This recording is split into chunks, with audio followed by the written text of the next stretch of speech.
नमस्कार, आप देख रहे हैं प्रभात खबर। मैं हूं रजनीश आनंद। देश का आम बजट आज पेश किया जा चुका है और हर देश का हर नागरिक यह जानना चाहता है कि इस बजट से उसके पॉकेट में क्या आया और उसके पॉकेट से क्या जाएगा।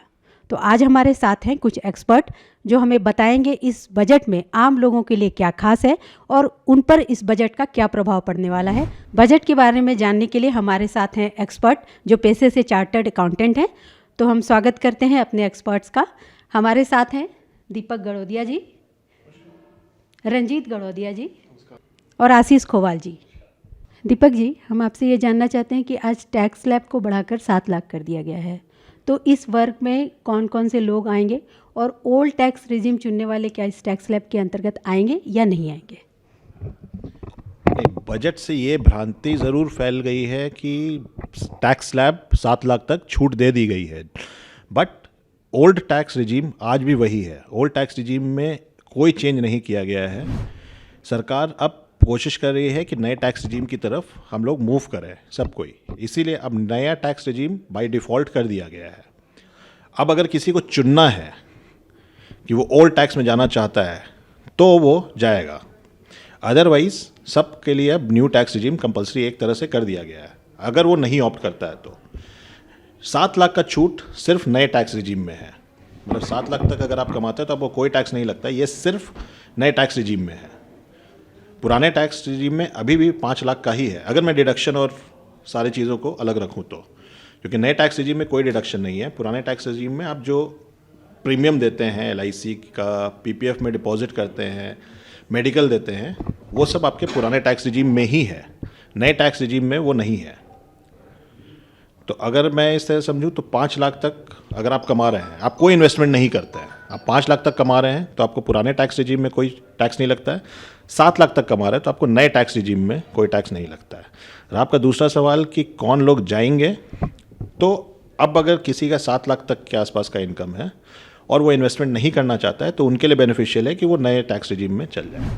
मेरा एक सवाल और है आपसे कि आज महिलाओं के लिए एक महिला बचत पत्र की घोषणा की गई है जो 2 साल के लिए है, तो इसके फ़ायदे और कौन लोग इसमें इन्वेस्ट कर सकते हैं ये थोड़ा सा बता दीजिए। देखिए, एक अच्छा शुरुआत है क्योंकि 2 लाख रुपए है तो बहुत छोटा रकम, बट जब इसके फाइन प्रिंट पेपर्स आएंगे कि स्कीम में क्या वो कहना चाह रहे हैं, स्कीम के क्या फ़ायदे होंगे, क्या बेनिफिट्स मिलेंगे इनकम टैक्स में, वो अभी इसमें कहीं डिक्लेयर्ड नहीं है।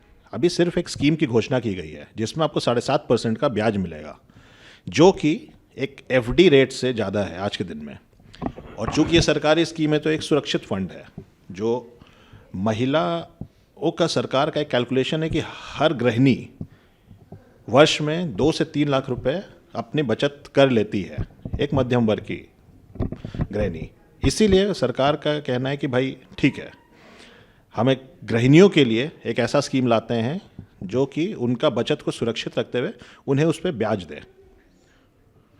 कैलकुलेशन यही है जो सरकार कह रही है। बाकी तो जब पेपर्स आ जाएंगे कि ये स्कीम क्या है तब और क्लैरिटी आएगा। तो अभी डिटेल नहीं आया है। अभी सिर्फ एक स्कीम ये है कि 2 लाख रुपए तक आप मैक्सिमम इन्वेस्टमेंट कर सकते हैं इस स्कीम के तहत। 2 साल के लिए लॉक इन पीरियड रहेगा और आपको 7.5% का रिटर्न मिलेगा।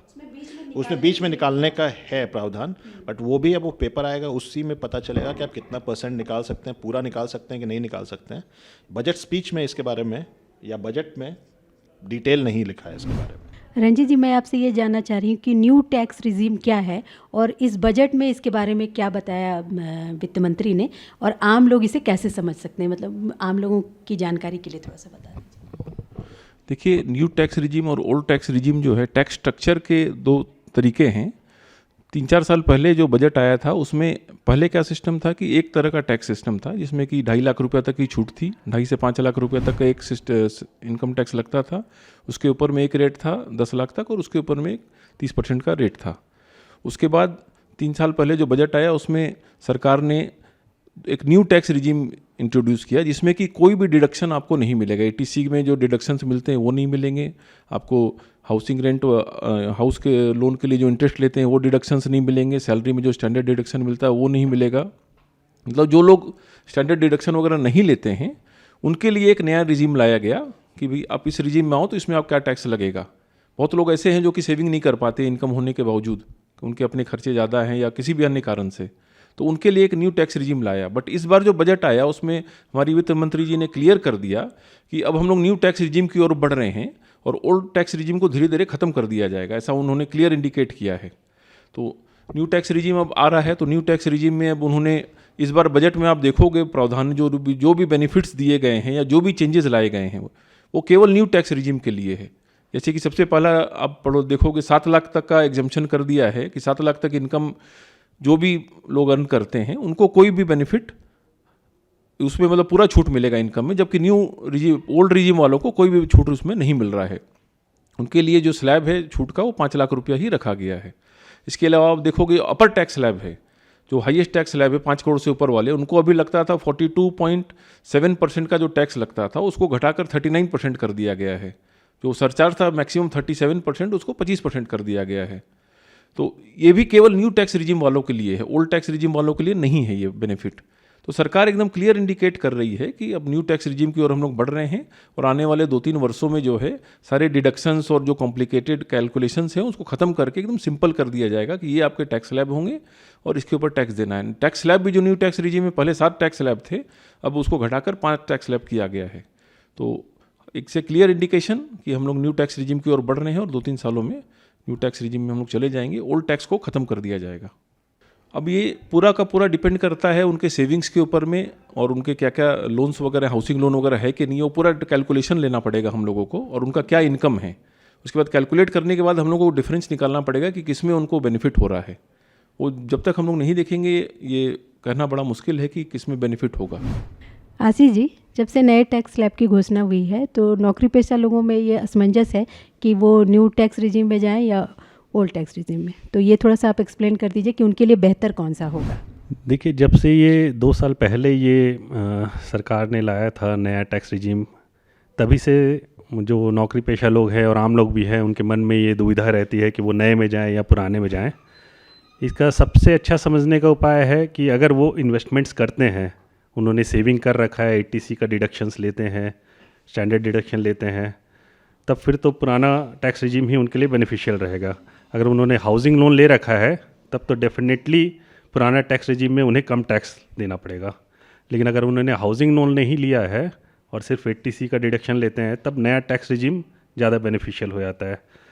पहले नया टैक्स रिजीम उतना आकर्षक नहीं था, इस साल सरकार ने उसको और आकर्षित बनाया है। उसमें टैक्स रेट को 25% का टैक्स स्लैब को हटा के 20% में ले आए हैं उसको, तो वो काफ़ी आकर्षित हुआ इस बार। स्टैंडर्ड डिडक्शन भी जो है उसको भी नया टैक्स रिजीम में ले आया गया है।